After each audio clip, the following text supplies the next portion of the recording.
Here we have a typical Ryobi pole saw, which has a problem in the design. The problem is that this hole here has a finger here that's held to it. As this thing gets old, this no longer holds to it. What's the solution to keep the thing from pulling apart?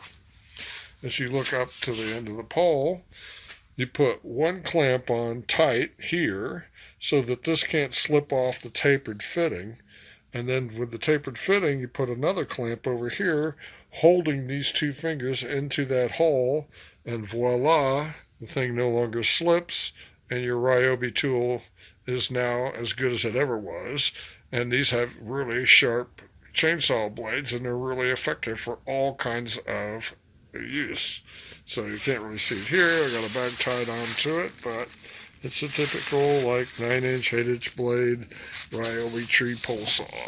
So there you go.